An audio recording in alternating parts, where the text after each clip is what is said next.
All right. So what happens when we have a property that is multi-use? So by multi-use, I mean, so there are two different ways that property could be multi-use, right? Its use could be divided up by time. So, and by that, I mean that I use it personally for a month, and then for the other 11 months, I rent it out. It's the same property, one piece of property that is used differently based on time, right? I'm partially me for some of the year, and then partially vacation or partially rental for some of the year. The other way that it could be divided up is by space.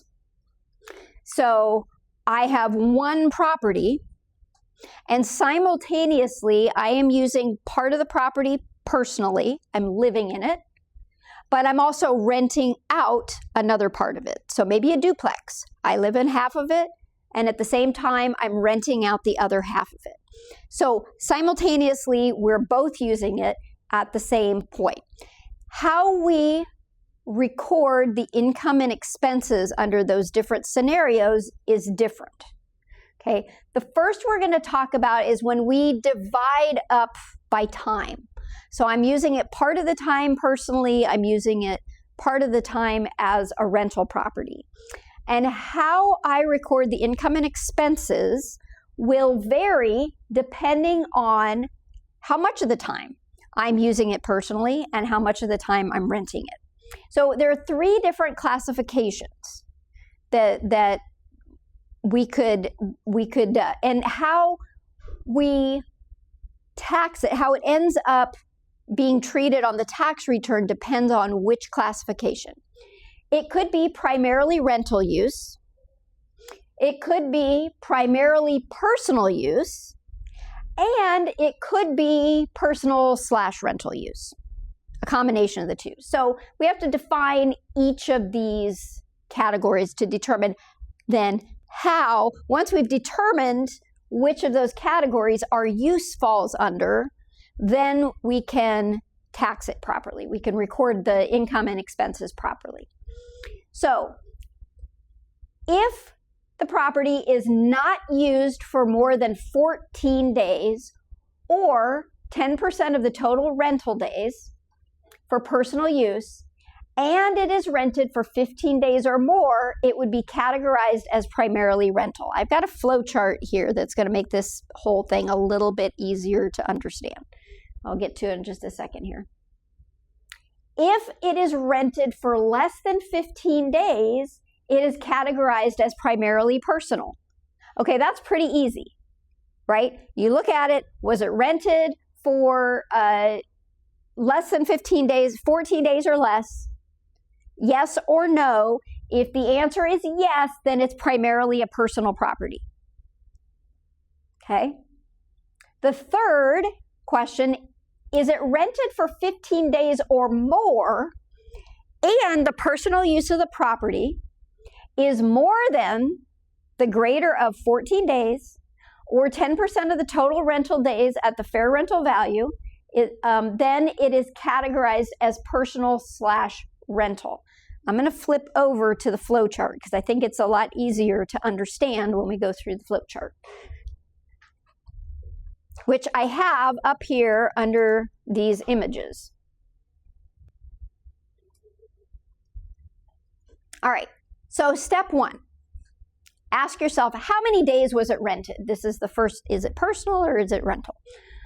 So if it was rented for less than 15 days, stop. You don't have to do anything else. It's primarily personal. What happens with that? That means that no rental income, you do not have to declare any rental income. Doesn't matter if it's $1 million. No rental income and no rental expenses. So you don't put it on a Schedule E. You don't do anything with it. It's free money, right? So that's the first question. Was it rented for more or less than 15 days? If it was less than 15 days, it's primarily personal. You don't have to record any income. and you don't record any expenses. If it was if it was greater than or equal to 15 days, so 15 days or more, then we have to ask these other questions. So if it was, yes, so let's say it was for 16 days. All right, probably best to kick them out for 2 of the days, right? Calculate 10% of the rental days. So, well, let's make it 20 days because that's easier to calculate 10%. So let's say it was rented for, actually, let's say 60 days. Used personally for 200 days. All right. So 60 days rented, that's more than or equal to 15. We're going to do step 2. Step 2, calculate 10% of the rental days. Those are our rental days. So step 2 is 60 times 10%, 6 days. Step 3, choose the larger of 14 days or step 2 result. So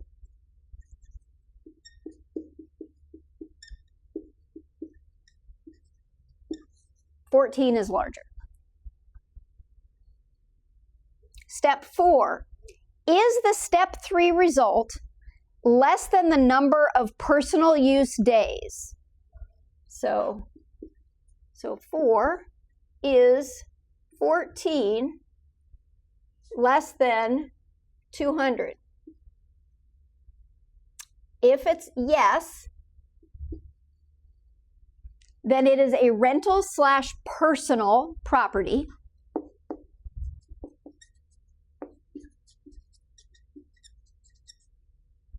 If it's no, then it is a primarily rental.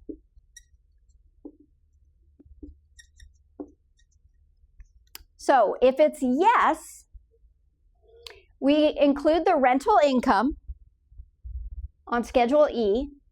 We include the rental expenses, but we do not get to claim any loss. We cannot have expenses that exceed losses. We can only get down to 0. Okay? So in this case, for rental / personal, we get, and in this case, this is what it is because 14 is less than 200. It is a rental / personal. So we have income, expenses, no losses. Okay, so we're only going to go up to up to 0. So our expenses can't exceed our losses. If the answer was no, then it's primarily rental. Everything just goes on the Schedule E, right? The rules that we just talked about. So,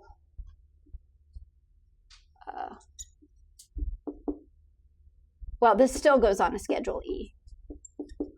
Schedule E, income, expenses, losses, up to the limits, up to the regular limits, like that 25,000 I was just talking about. Okay, so if it's personal, put this up here.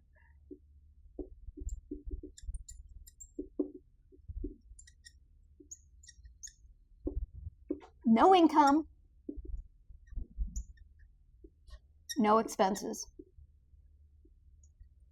Free money.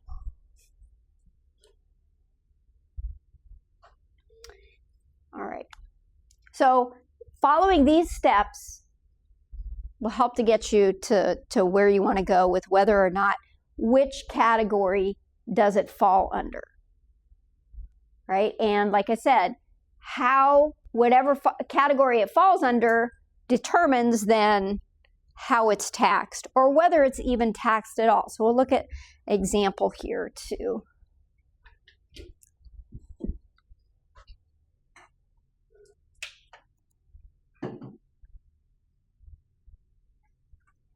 So we've got Jose, owns a cabin in the mountains. He rents the cabin for ski season for 4 months. All right, well, for 4 months, that's obviously going to be more than 15 days, right? Or more than 14 days. So step one, step one is actually more than or equal to 15 days.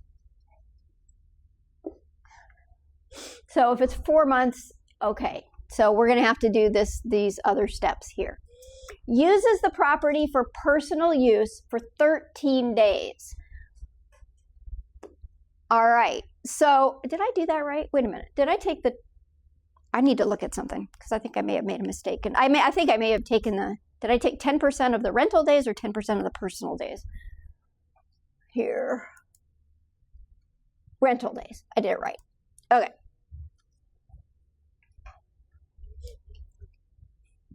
He uses the property for personal use for 13 days. So what we would do, we need to know how many days he used it for rental. If it's 4 months, maybe 120 days? So this would be 12.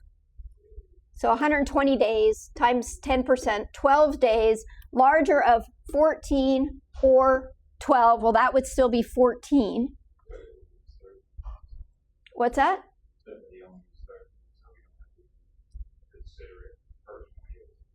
Right. Well, we don't have to. So it's going to be, it's going to be rental / personal. So it's not going to be primarily rental.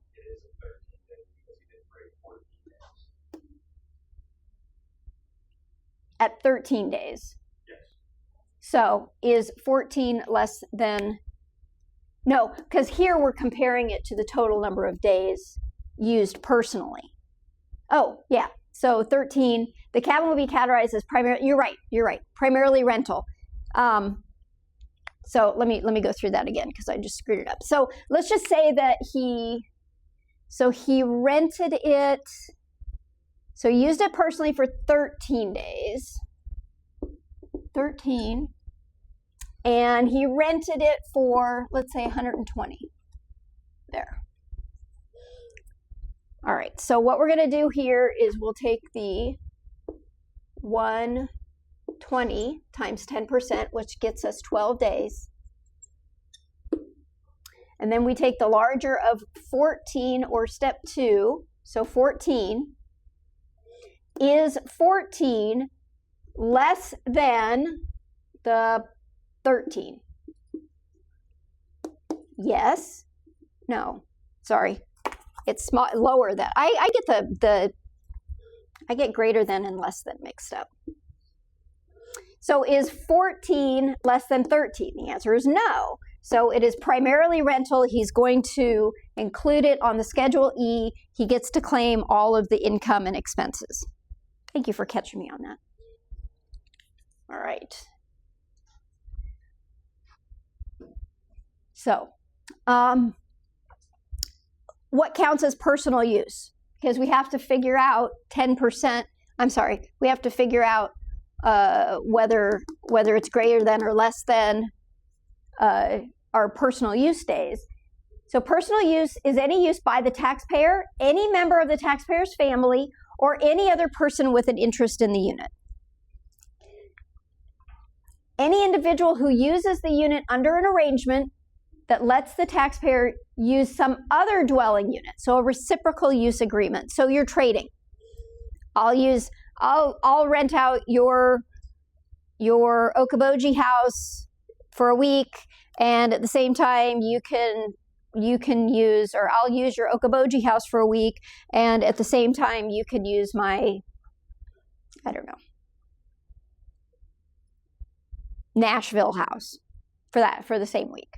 But we're not going to charge each other for it. So some reciprocal use. So that would be considered then as though we're using it personally because we're allowing somebody else to use it for a reciprocal agreement. Any individual, unless for such day the dwelling unit is rented for its fair rental value. So anybody, so if they allow anyone, family or non-family, to use it free of a rental charge, those days are considered personal use days. So you allow a friend to use it, but you don't charge them rent, that's considered to be a personal use day. If any family member uses the rental property, even if the family member pays rent, those days are considered personal use days. Family definition here of family: brothers, sisters, spouse, ancestors, lineal descendants. So I guess not cousins, not aunts and uncles, because they're not lineal. Any day spent working substantially full-time repairing and maintaining the property does not count as a personal use day. So if you and your brother go up and do some repairs on the house and you stay there, that does not count as a personal use day. So that's not going to count in this here. It's not going to count in this here. So Javier owns a rental beach house.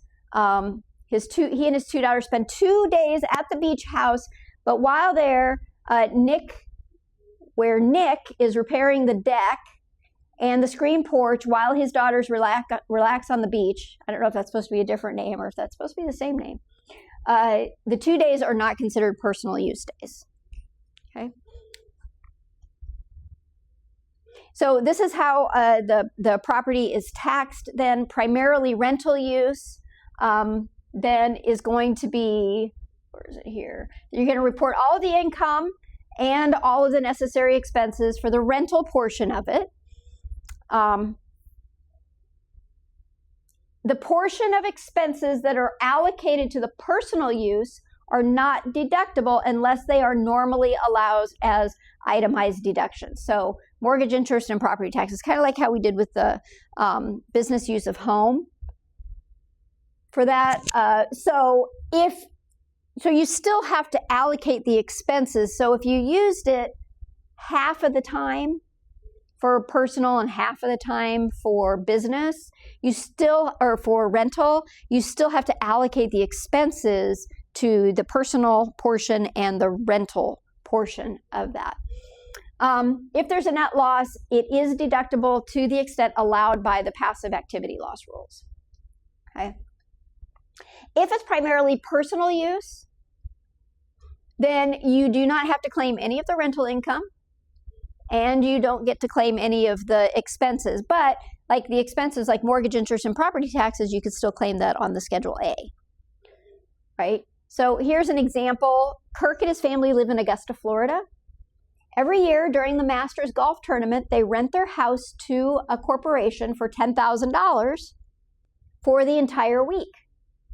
Because they rent their house for only 7 days, the property is considered primarily personal. They do not have to report any of the rental income. So if you live in a really desirable area that has some big event like that, rent it out for a week, rent it out for less than 15 days. You can rent it out for 2 weeks during the year. And you can get the income and you don't have to pay any tax on it. So there you go. And then if it's personal/rental, then you claim the income and you can claim the expenses, but only up to the income. So you can have no loss. No, you can't claim any loss. It won't offset any other income on your tax return. So case number 1, primarily rental. Frank owns a condominium at the beach. He rents it for 90 days. During the summer, uses it personally for 13 days. So this would be a primarily rental property in this case.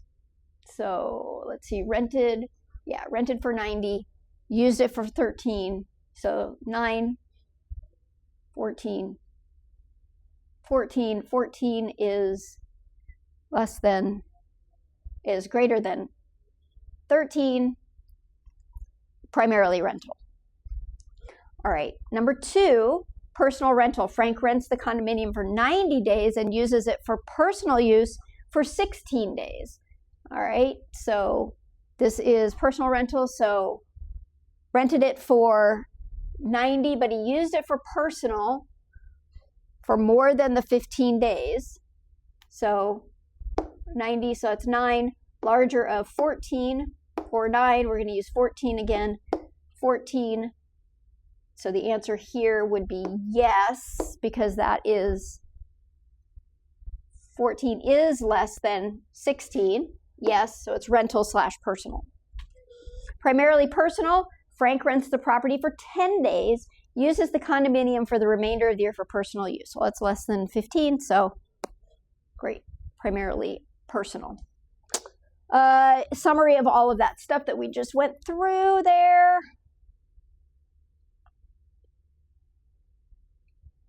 We don't have to go through another example. All right, so that's the example of when you've got one property that is divided up by time, whether it's used personally or whether it's used for rental purposes. Another way that properties can be allocated is by space.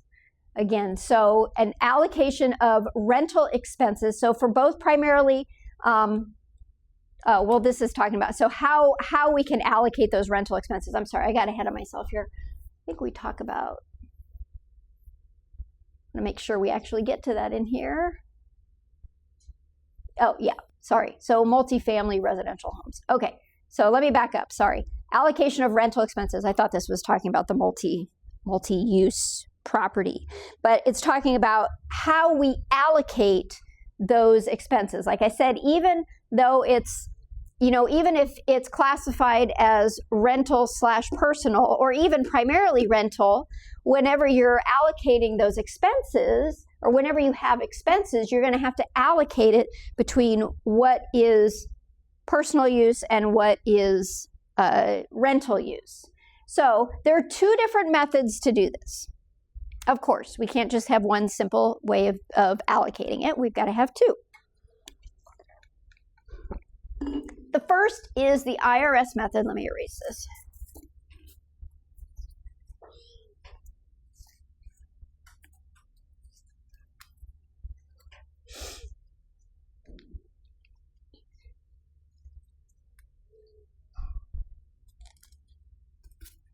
We've got the IRS method.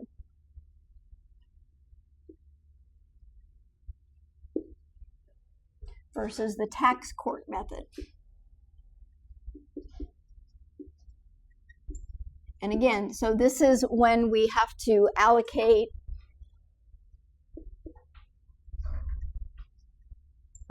of expenses between those personal use days and those rental days. All right, so with the IRS method, the expenses are allocated between personal and rental days based on the ratio of the number of rental days to the number of days used. So, number of rental days over the number of days used. So that would be total days used. So personal days used and rental days used. It could be sitting empty, right, for part of the year. So that means it's not being used either way in that case. The tax court method, the interest and taxes on the property are allocated based on the ratio of the number of rental days to the number of days in the year. So this is for interest and taxes. Whoops.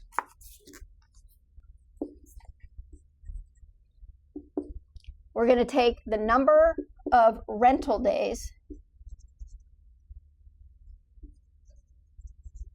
divided by 365, or 366 if it happens to be a leap year, right? I guess I can put that in here. 365, 366, just the total number of days in the year. All other expenses, we're going to use this.